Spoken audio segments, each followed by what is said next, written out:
The phone screen glowed in the dark, its light slicing through the quiet bedroom like a blade. My thumb froze mid-scroll, my heart lurching as I read the text. Meet me at the usual spot. Don't tell her. Midnight. It wasn't meant for me. The message was from Claire, my wife's assistant, to Ethan, my wife. My pulse thundered in my ears, each beat a hammer against my ribs.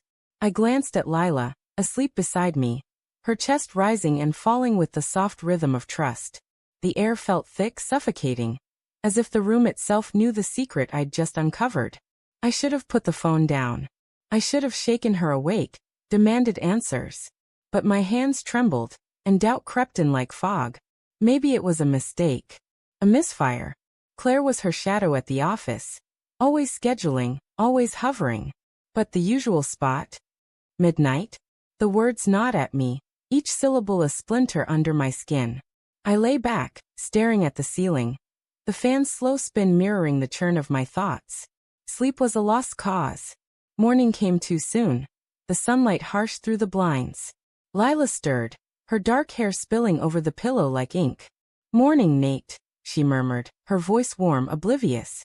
I forced a smile, my lips tight, and mumbled something about coffee. In the kitchen, the hiss of the espresso machine drowned out the questions screaming in my head. I watched her move through our routine, sipping coffee, scrolling emails, her laugh bright as she read a meme aloud. How could she seem so normal? Was I imagining things? The text replayed in my mind, a loop I couldn't pause. At breakfast, I tested the waters. Late night at the office again? I asked, keeping my tone light, my eyes on my plate. She didn't flinch. Yeah, the merger's killing me. Claire's been a lifesaver, staying late to sort files. Her voice was steady, but her fingers tightened around her mug. A flicker of something, guilt? Fear? Or was I projecting? I nodded, my throat dry, and changed the subject. The day stretched ahead, each hour a tightrope I wasn't sure I could walk. By noon, I was unraveling. I called in sick to work, claiming a migraine, and drove to Lila's office downtown. The city buzzed around me, horns blaring, pedestrians weaving, but all I could hear was that text, its words branded into my brain. Her building loomed, all glass and steel, a monument to her ambition. Lila was the youngest VP at her firm, a fact she wore like armor. I parked across the street, my car a shadowed vantage point, and waited. For what, I wasn't sure. Proof? Absolution? Claire emerged first, her red coat a slash of color against the gray sidewalk. Then Lila, her stride confident, her phone pressed to her ear. They climbed into a cab together, and my stomach twisted. I followed, keeping my distance, the city's pulse matching my own. The cab stopped at a cafe, one we'd never visited together. Through the window, I saw them sit close, their heads bent, hands brushing as they passed a tablet back and forth. A work meeting, I told myself. But Claire's laugh was too intimate, Lila's smile too soft.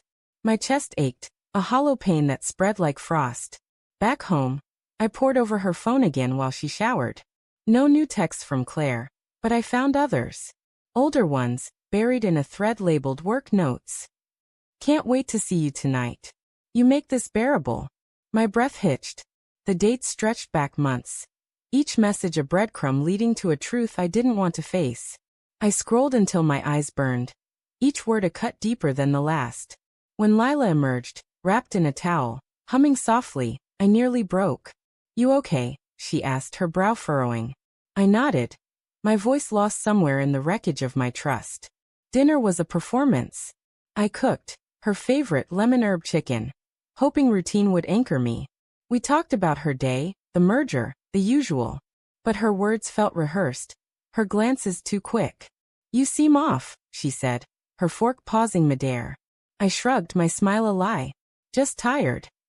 She reached for my hand, her touch warm, and for a moment, I wanted to believe her.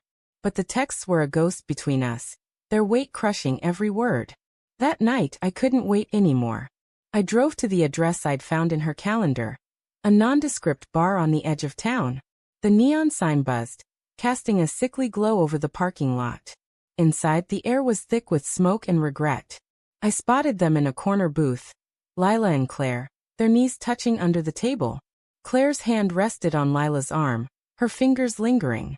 Lila leaned in, whispering something that made Claire laugh, a sound that pierced me. I stood frozen, the world tilting. This wasn't work. This was something else, something I'd been too blind or too afraid to see.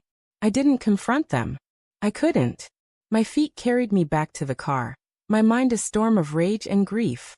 At home, I waited, the clock ticking like a bomb. When Lila walked in at 1 a.m., her hair mussed, her eyes bright, I was sitting in the dark. Late meeting. I asked, my voice a blade. She froze, her purse slipping from her shoulder. Nate, she started, but I cut her off.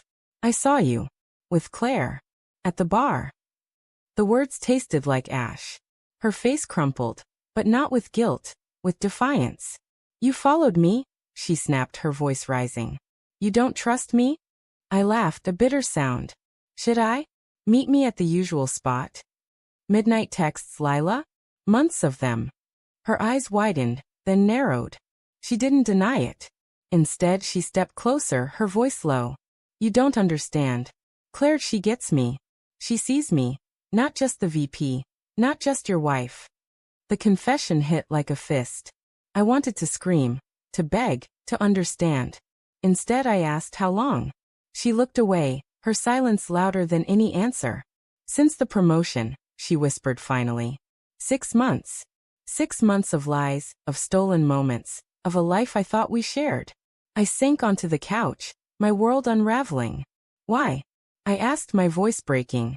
She knelt before me, tears in her eyes. I didn't mean to hurt you. I love you, Nate. But I love her too. Her words were a knife twisting. Love. She loved us both.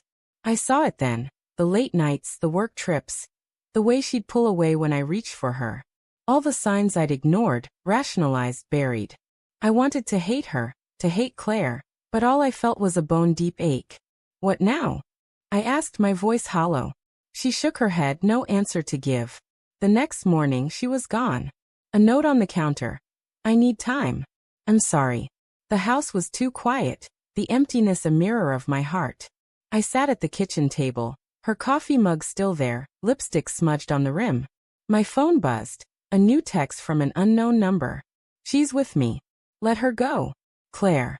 I stared at the screen, my anger flaring, then fading. Lila had made her choice. And in the silence, I realized the truth. The betrayal wasn't just hers. I'd betrayed myself, clinging to a love that had already slipped away.